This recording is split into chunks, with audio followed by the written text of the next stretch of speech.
right, let's see if this lighting's a little better. I was trying to shoot this last night.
Alright guys, so you want to know how you make the wheel center?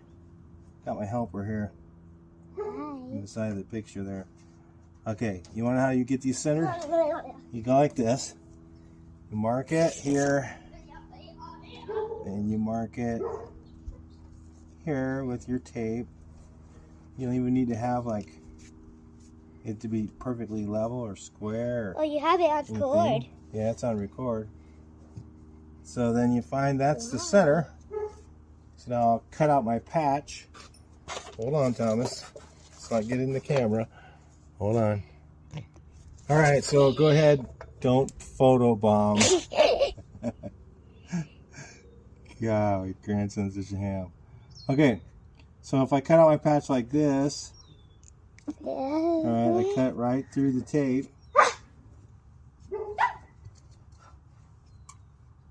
And then you come down, whatever, where I cut. I'll have this piece of tape here, that piece of tape there, that, and I just complete the square. Then I just drill right in the middle. That's what I need for my hole. So that's how you do that. If you're doing a patch over a hole, you can use. I'm using tape because I don't want to paint. Put marker here or marker there. Where I'm gonna have it bleed through the paint. So I'll just use tape and. Hopefully nobody will take them off. You never know. And then if that happens, you just measure it. Do it the old-fashioned way, but this is easier.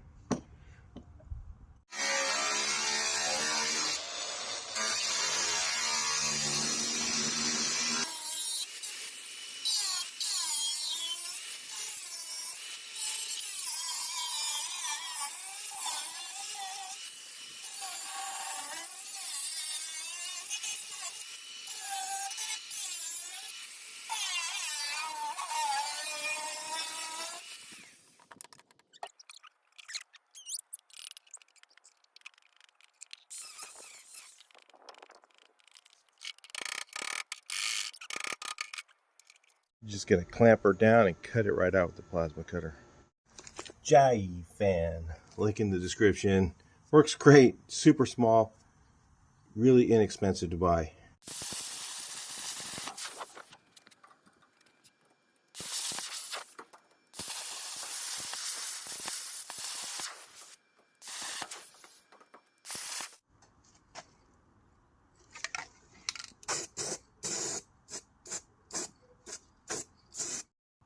All right, so I'm just going to set this on here, and then where it's lined up flat, I'm going to butt weld it here.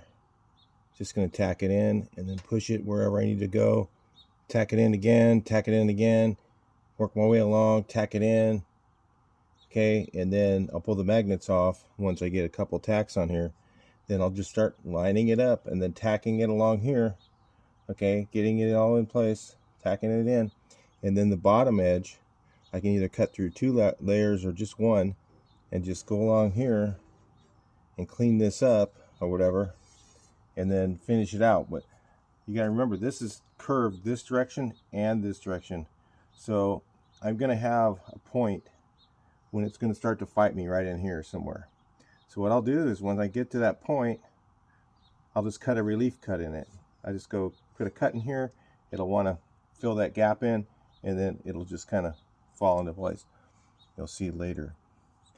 You just got to think ahead a little bit. I could cut the cuts now, but I'd just rather do it while it might go in without it. It might just be able to pound it into place and it'll kind of work.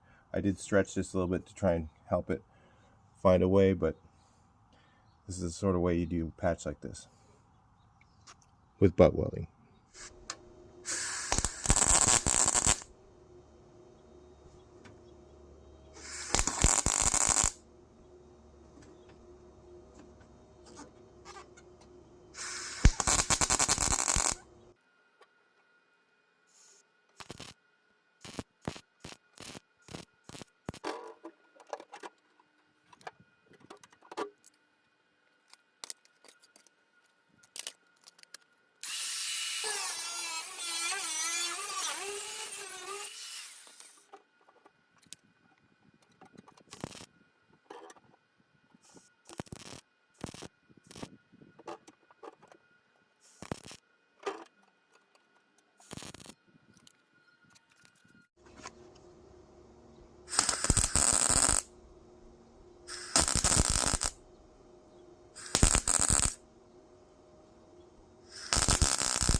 All right, let's look at what's, after this dries here, while that's drying, let's look at what's going on underneath here. I'll take it off and let you know. Well, it was only just a solid inch of Bondo, and what kind of metalwork they did here at all. Look at that, just was flattened down, and you can get right into it. I'm not sure why they did that, but either it was they just didn't have a conscience, or they didn't know what they're doing, or a little of both. So anyway, we'll just see what we can do with that. I wonder if that works. I have to kind of get it somewhere where I get some movement out further into the middle of the dent. Kind of work my way in from the outside. There it goes. That's one hit.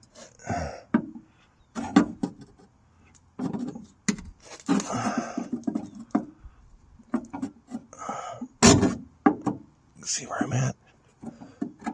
There, go up. There we go. A little movement there.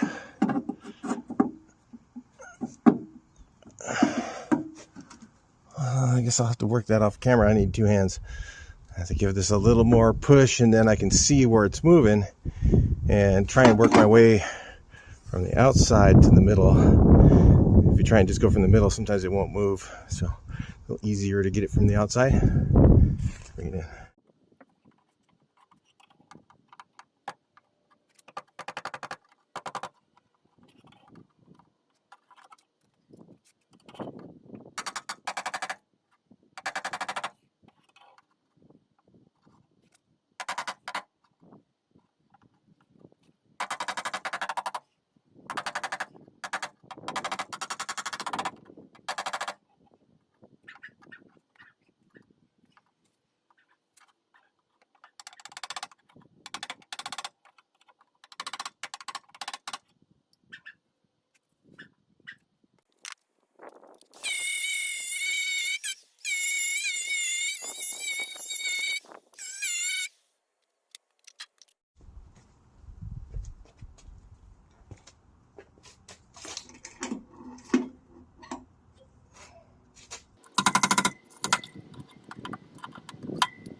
That's definitely a little better.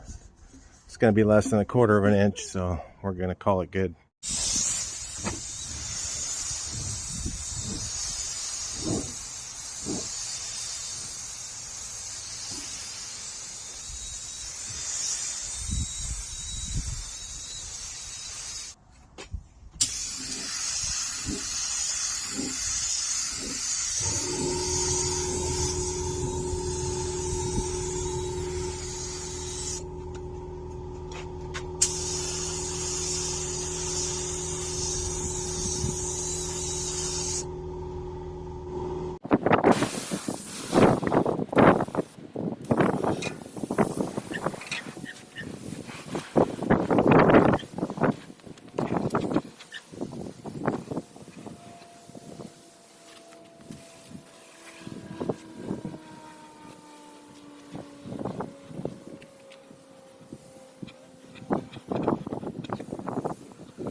Get a little sand, found one little spot there, got a little low there. Well, let's go ahead and sand that out. Got a little glazing on that. Glazing on that. We're going to move to the front.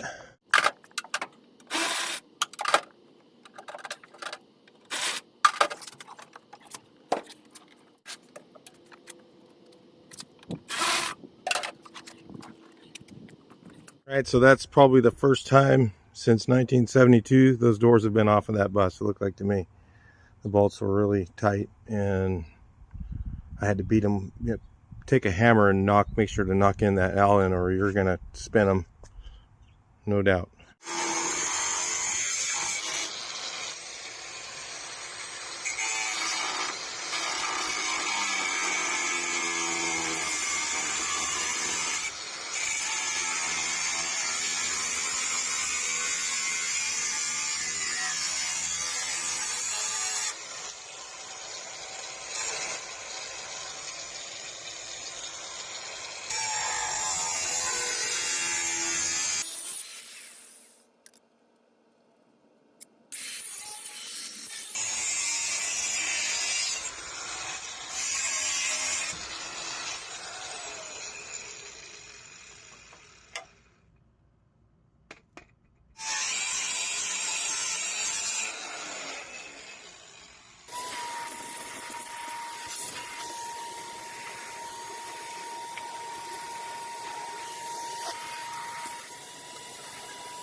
Well, we got this new welder. Let's take a look at what's in the box. Okay, we got an all metal feed system. Look at the link in the description for the price. It's cheaper than anything. You cannot, nothing like this compares at Harbor Freight. It is cheaper and better than the welders that are comparable in the price range this one is. I don't think there is anything like this. This is a gas MIG welder, and this thing only takes, the smallest it takes is 0.030. We're going to try to weld sheet metal with it and see if it does it. I was just doing some test welding with it, and this ground is so short. It's only maybe 1 meter, and that's one of the things you'll want to change on this thing. So I just used my one for my AHP. It's the same. This is, I think, around maybe just a hair less than 13 millimeter this end. So you can order one of those. They're not expensive. $10, $20, something like that. I'm still playing around with the settings because I don't quite get it, but I got them at 15.7 and 38 right now. And it seems to butt weld sheet metal pretty well. I mean, with 0.030 wire or 0.8 millimeter, I don't think there's any need for the 0.6 for this thing. I had no trouble with it at all. In fact, I can hold it on there a little bit longer than the other welder that I was using earlier. I was using that little tiny one next to it. You can see how small that is next to this one. I mean, they're both very small, but I was using the other Beaver one there. It's really super cheap, and it's really easy to learn your settings. This one's going to be a little bit more difficult than that, but I butt welded in a few things here. I'm going to start butt welding this piece in, and I had no trouble. It was not wanting to burn through at all. And this is what's this, electro galvanized, so it's a little harder to weld, and this thing just does it like butter. So anyway, and that's with those settings right there. I'm still dialing it in. I know I can. You'll notice when you turn the settings, I kind of remember where I'm at here. If you turn this one, you notice the 38. Well, you can turn that one quite a bit without that other one changing. But then you'll notice when you get so far, if you could go way, oh, maybe it's on manual. I have it on manual. So I have it right now on, so that's kind of cool. You can put it on manual, so you don't have to worry about synergic stuff. Synergic is kind of helpful, but let me see if you can change it to that. Let's see. MIG pulse. I don't know what that is yet. And then there's flux core. What's the other one? I can't read that. I don't have my reading glasses on. Let me put them on. Oh, TIG. Lift TIG. I don't use that. So MIG manual is what I got on. 0.8 2T. I had it on, but you guys remember better than me, because I 15.7, and what was it, about 44, somewhere in there, something like that. And I know I can tighten it up better than what I've got right now, so I'll just play around with it as I'm using it. But it really welds really nicely. So it does have 2 knobs. So I think this is wire speed, and I think that's, but it says amps A, so I don't know, whatever. Or it's about at 15.7. I tried heating it up a little bit more. It seemed to like about right where it is. 15.7. Tried it colder. It was a little, didn't work quite as good. I like it a little bit, tiny bit hot when I'm welding, butt welding, even though it'll burn more. But this one doesn't seem to do that at all. So let's just do some more welding here. I'll have you guys watch along and see what you guys think. I think it's pretty neat. I mean, for the price, you can't. They don't have anything, nothing at Harbor Freight for that price range, nothing. So if you're going to go to, I mean, the people go, oh well, Beaver doesn't have as good a warranty and all that. You know, listen, when it's half the price of, I mean, really, you're going to worry about a warranty? I don't think there's any issue. I've had this other Beaver unit here for a while. that I took down because they don't sell it anymore, and it's been great. This one here has been really good, and it's really cheap. This MiG 130, great welder to learn with. Has one knob, and then it has this second knob is just to kind of manipulate the first one a little bit, but it's basically a one knob welder. So if you're brand new to welding, you won't want to check out that one. But if you're wanting something a little bit better, this one here is definitely one that on the list. I'm going to say it's pretty cool.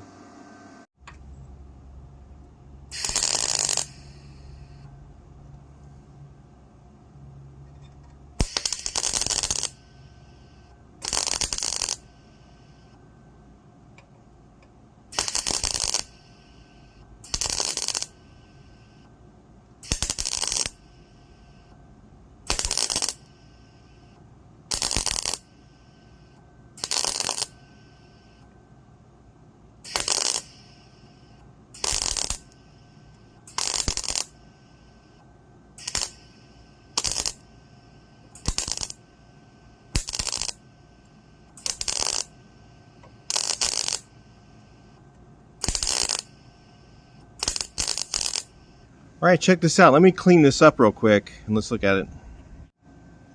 Well, guys, I got to tell you, that's pretty amazing right there. Those buttons there, I mean, that's not bad for 0.030 or 0.8 millimeter wire. I did get a little burny. I'm just not used to it yet. I haven't, like I said, I haven't done much adjusting to it. But so far, I've had no problem butt welding. And this is the hardest thing to do anyway. So yeah, I've had no problem butt welding with it so far, and I barely just turned it on. I'm not sure, maybe this is volts and that's amps, and then the wire speed's automatic. I really don't know. All I know is it works good. That's all I know.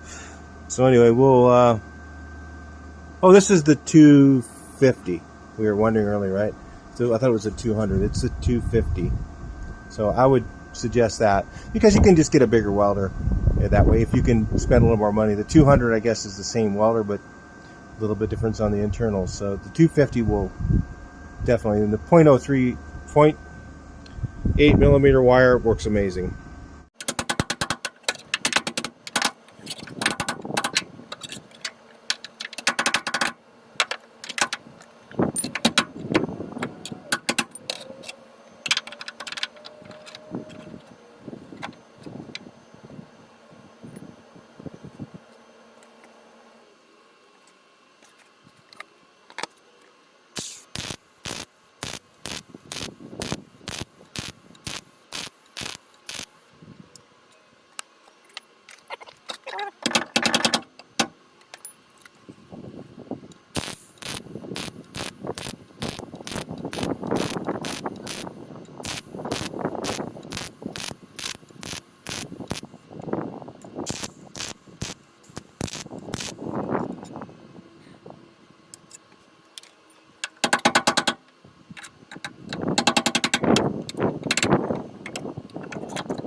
I got to tell you, this is probably the best welder I've ever used for butt welding. It's pretty easy. It's with the 0.030 wire. This is just something new. I've never really done this before. I've always had, if I use 0.030, I'll end up burning through every time, every welder I've ever used. So this is pretty neat. Anyway, I'll grind this down. This is just cleaned up, and then you can see there's mounting spots in it. Pretty tight for a butt weld, and we'll grind this down. And I got a little bit. What happens is, the only reason it's not perfect looking is because I can't see. So like right in here I was like stacking dimes, okay? And then what happens is I miss, okay? Then I go over the same spot again because I move the tip over towards that area, towards this part, and then I hit there because I just can't see. I got to be up closer, right where the camera's at, and I'll be in the, you'll look at my helmet instead of looking at weld. So anyway, I can you know, probably do a better job if I didn't have to keep you guys in the video here. So anyway, I'm going to do the rest of this welding here.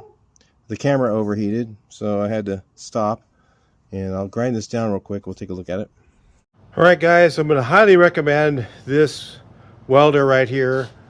This thing is actually really nice for the price, and also this is on the Amazon. I'll put a link in the description for it. If you're looking at one of these, you know, you think, man, that thing's pretty cool. It's definitely, I'm going to keep this one here for a while and use it as my regular welder. In addition to that, on the Viva Amazon, you can also get one of these 220 extension cords.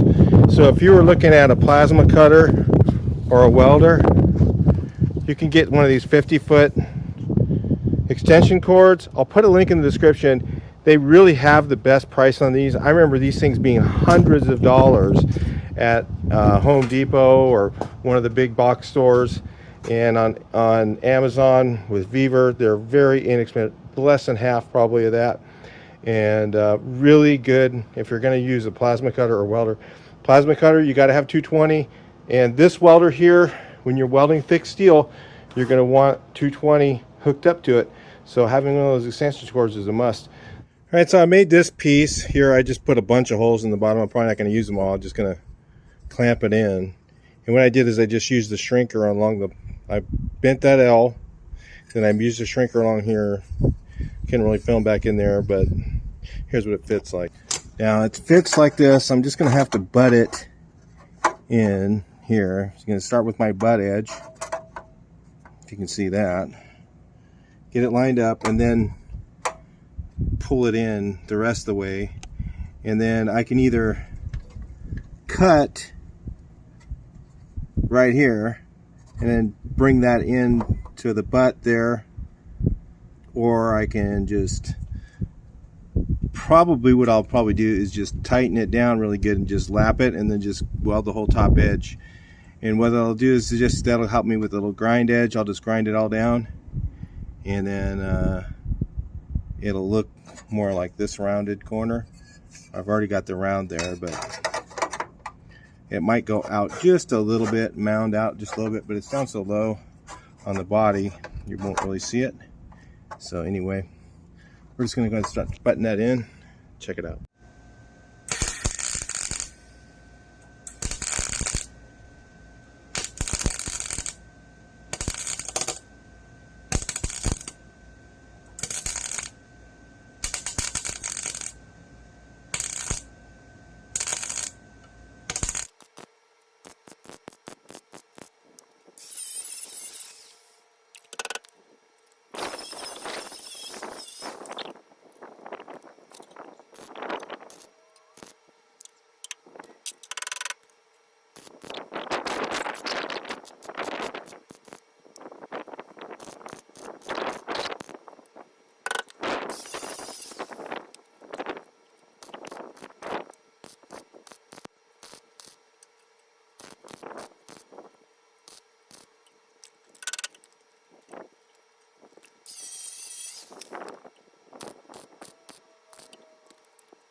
Let's take a look here.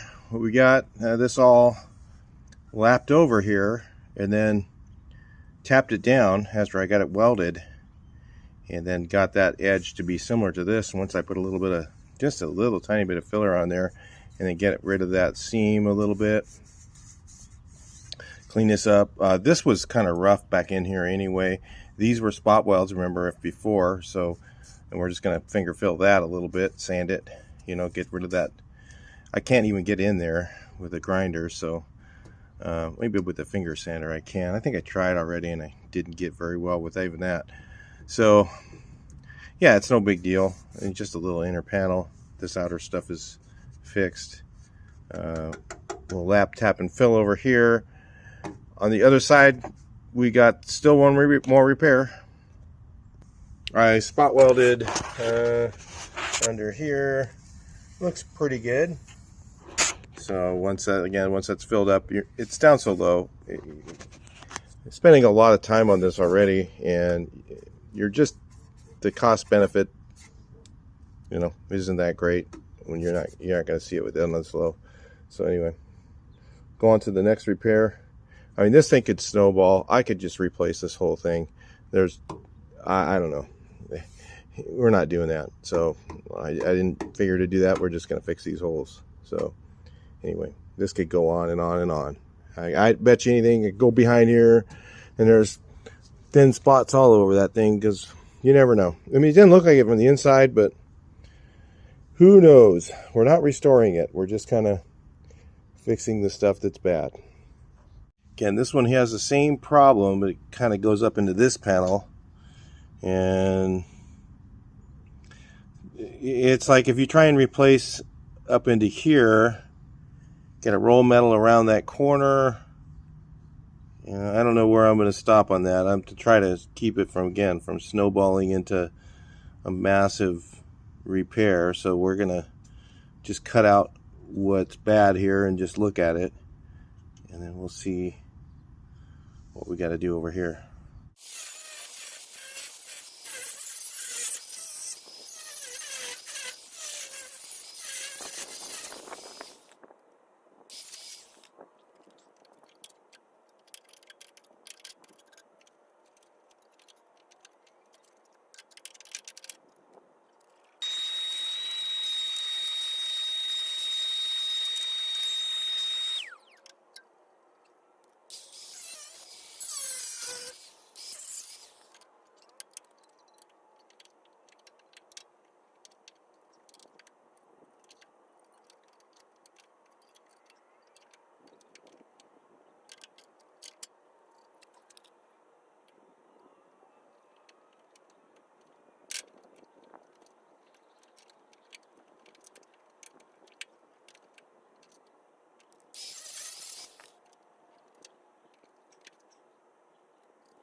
Tried a few things and finally figured this would get in there. Don't like to use it because it's so loud, but I just cut this straight across here, and then if you can see, what I did is, because grinding in a corner is like near impossible, so I cut halfway through this because there's no way I'd replicate that edge. It's just not going to look the same because it just rolls over about halfway and is real finished looking. So I figured I would just cut into the corner here. I can weld that up, even if it's a bit of a gap. I've got this metal behind it, right? So yeah, I could just weld that up real good right there. It'll look good. I'll make it go in here and then bend it. Hopefully I can get that bend in there. That's the tricky thing. I think I can get that with even with duckbill pliers if I got to. So I'll just make a piece that goes along here, maybe this tall, right, up as high as this is, square, or like yeah, square, it doesn't matter. Just gonna make it, or like here, like a rectangle piece. Okay, and then what I'll do is I'll make it from here all the way over to here, right? I don't know if you can see my finger. From here all the way to here, and then what I'll do is just set it on there and then just trace it from the other side, right? And then it'll tell you kind of roughly, and just cut it from there, and then lay it on here, then figure this angle, and then once I get that angle figured out, then I'll bend it, and I'll bend the bottom edge, and then I'll shrink this part to make the corner. Kind of a tricky piece to make. I mean, yeah. I mean, you could slit cut the bottom and then just roll it under, and it would do the same thing. I may end up doing that because this edge is the only part. This is rolled all the way under. Okay, this part is, and this part right here, from here to here, this little part right here is curved a little bit. So I could put that to be flat. Okay, this doesn't need to be much curve. And then this part I could just slit cut and then just make it bend the corner. We'll probably do it that way. So anyway, it's a tricky piece. These are, you know, doing one of these little patches, they go, oh, there's a little patch right here. It's like, these can take as long as like doing half of a nose or something like that, you know, just doing this little patch. These are really take time. I just cut a piece out like that and bent this edge. I used my bender, but you could use a pair of duckbill pliers to do it. Now I'm going to shrink a little bit right here to start the curve. I'll bring that back in a second. So you can see here I got the curve. All I did was just shrink this with this Harbor Freight stretcher shrinker. Now I've got this part done, but I need to do some more relief cuts in here. Like I said, it doesn't have a weld edge in the bottom. It has a weld edge about this angle on this portion. So I've got to make a mark here. Right here, about right there. I need a relief cut. Need one right about there. About there, maybe like that. I could shrink it more, but like I said, it doesn't matter. It's got to get rolled underneath anyway, so get on that.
All right, we got it close enough.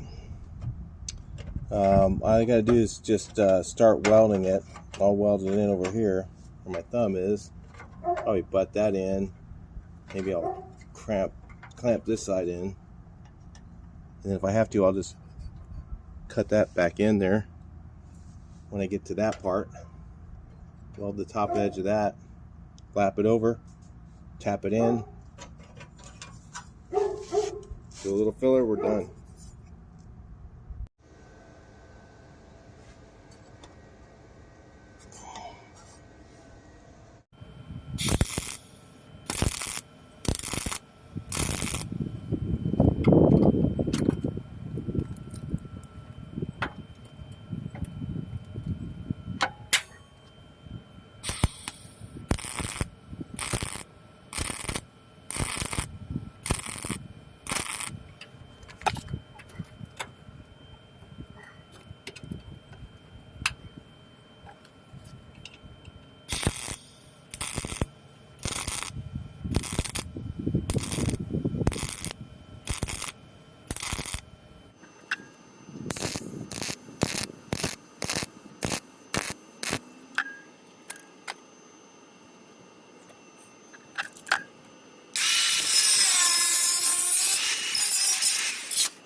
It's got a little bit of a high-low there. You can fix that with a little bit of filler.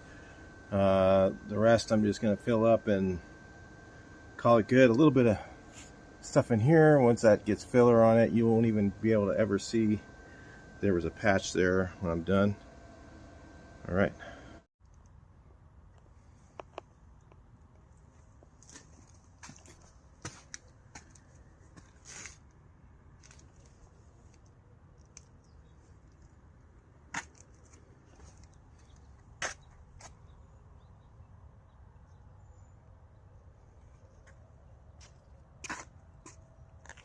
All right, so we got base on all this. I went ahead and did it kind of like it was originally. I think when they put the floor mat in here, it'll look nice. So I just want to knocked out a couple primer spots that are on there. Not doing anything fancy. So the next thing I'm going to do is on my blend areas. On these I'm not going to worry about. They're not even going to be in the sun. There's not going to be anything on those. I'm sure we won't have any problem with delamination. A lot of guys get all freaked out about that. But if you use good products, usually there's no issue with that stuff. So anyway, here we go. The You know, don't use finish 1 or something like that. And I've seen guys, a lot of guys on YouTube using finish 1. I'm like, man, what, that stuff is such garbage. So right here, I blended. You can see the area kind of blended up. I don't even really notice it, but I'm going to shoot this. This is a spot blender, they call it. And what we're going to do here,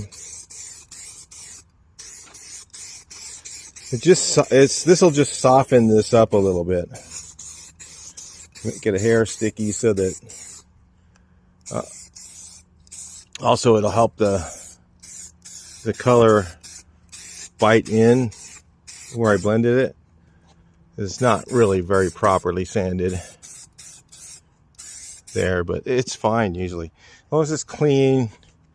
I usually do is a little steel wool, 4-0 steel wool on that area. So anyway, I'm gonna shoot clear on here a little while. I have to let this completely dry because this is single stage urethane. It needs to be, it's too sticky right now. It needs to be, that's where the pad goes, okay, just so you know. That little, this thing here, bay window pad thing, or late bay. So I've let this dry pretty good, so I'll be back here in about 10 or 15 minutes. So I'm gonna shoot the clear on. There's so much jumping around.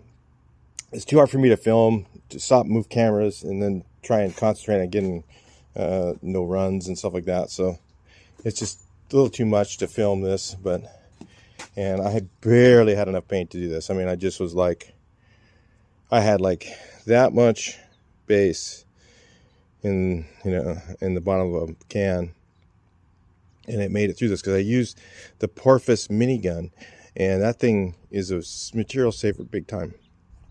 Well, I don't know if I showed you guys, I did not paint right here in the middle. I only painted, kind of blended a little bit, like right in there it's the same. So I mean, that looks damn well same color.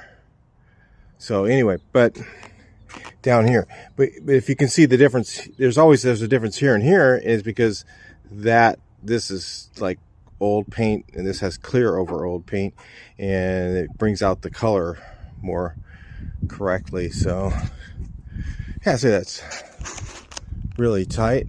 Let's see how this looks over here. So this is dry, and that's like did one dry coat of clear, and then just a really super dry, and then like really like a 1 coat of clear, 1.5 I guess. And we'll put these on.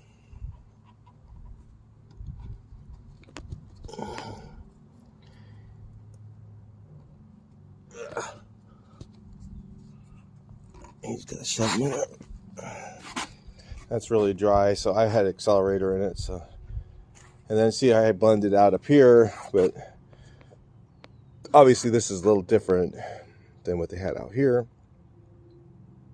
It's been touched up. I don't know if the whole thing was painted or not. So yeah, I said, if in hindsight, if I knew how good this was going to turn out, and that we were doing the whole thing, then, and we were going to buff it and everything else. Well, I didn't know we were going to do that when we started. I probably would have just said, you know, why don't we just, like, you know, clean this up really good, and then like really lightly kind of hit it with a scratchy pad or something. You can't really sand it too much because you'll go right through it probably, and then just put clear over the whole thing, and it would probably look more, it looked better. It looked better than this, because even like these little touch-ups would be hardly even noticeable because the color is so close. Because like even around here, up here, you can't see the blend. The edge isn't, well, really, like I said, the body work on this thing, look, I even didn't do the dent there. I'm not doing every dent in this thing. All we were trying to do is preserve what's here, get this to last a little bit longer. That's the purpose of this build, is not to make everything new and perfect again. It's just to preserve this and get it to go a little longer, and then eventually maybe he'll paint it or whatever, and kind of preserve what's here, and, you know, get some more life out of it. That's the whole object. So So anyway, we'll put the doors on. Got to put those back on now, so get into that. Alright, we're using this Mazerna. This is a polymer sealing stuff. It makes it super slippery, easier to keep clean, and protects it for a while, at least a year or so.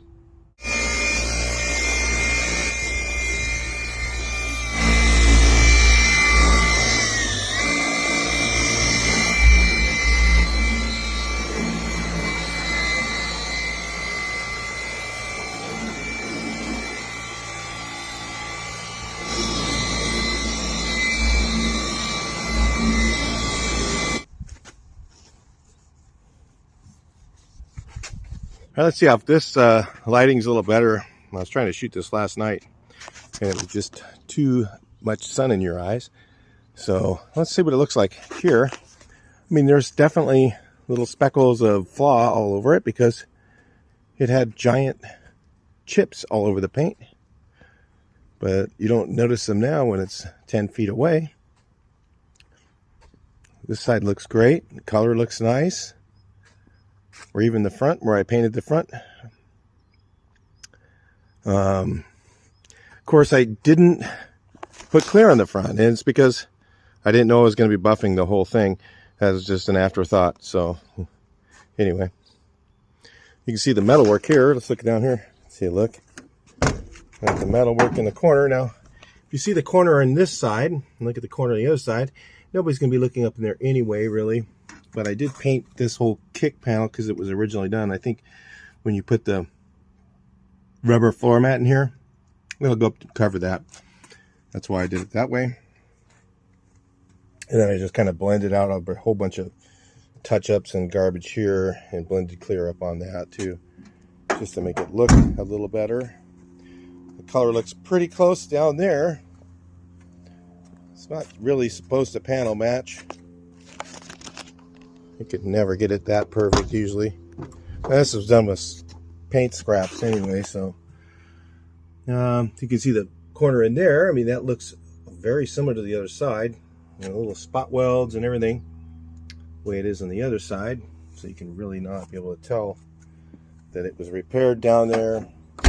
The large gap is Volkswagen. Nothing you can do about that.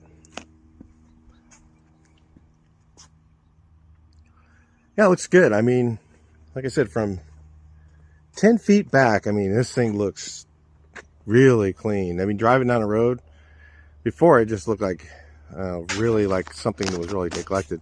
So you can see here where the patch was done here. It looks pretty straight. There's some waves in it. I mean, like I said, we weren't trying to get it to where it was, you know, like I didn't paint that. I didn't knock out that little ding. I mean, there's little dings everywhere on the whole thing. But I did fix the Bondo piece that was looking terrible. And you can see the lines back in this here. And this literally was smashed in, and that line was gone. So I had to bring that line back with the metal first, and then just crisped it out with a little bit of filler. It wasn't much. Remember all the scratches around all the primer around the windows on this thing. There's primer around every window. I don't know what was going on there. You know, in hindsight, and depending on if someone wanted to put the budget into it, the glass probably could have came out of everything and then stripped all the lights off of it, and then get it all scratchy padded up and clean it and everything else, and then clear coat the whole thing. And in hindsight, like I said, if I knew I had the perfect match, or as close to the match was going to be this close, then maybe we would have considered that. But you know, this is actually fine, and this has a protectant on it now. It's got some flaws in it, like I said, but definitely looks like a nice. Took a little bit of just some white spray can and just went over some of the primer. I didn't do the ones on the top of the roof. Just kind of made them not gray, so they don't look perfect either. But you can see the wheels being silver really make it look like a clean original Patina. you know, like, wow, this is just a clean old bus. And then you come up, look at it a little closer, and you might go, oh, wow, it's been touched up like crazy. But the average person is not going to come up that close and look at it. So, yeah. New paint on the bumpers. Let's go look at that real quick. Front bumper repainted. Back bumper straightened a bit. It's not perfectly straight, but, you know, to do that, I would have had to get a torch out and start beating on it, and really, because that metal is pretty thick on that, and like beat it to get a torch, heat it up and beat it and straighten it and go back and forth. It was taking me a couple of days just to do the bumper, so we weren't going there. Like I said, this was just supposed to be a quick patina touch up and make it look a whole lot better, and it definitely does look like a decent looking bus right now. So anyway, that's it for this, guys. I'll talk to you in the next video. Please like, share, and subscribe, and let me know your comments and tell me what you think. I think it looks like a winner. Like, I would drive this all day long, and everybody just think it was super clean looking old bus. Cool. I think it's 72, I think this one is.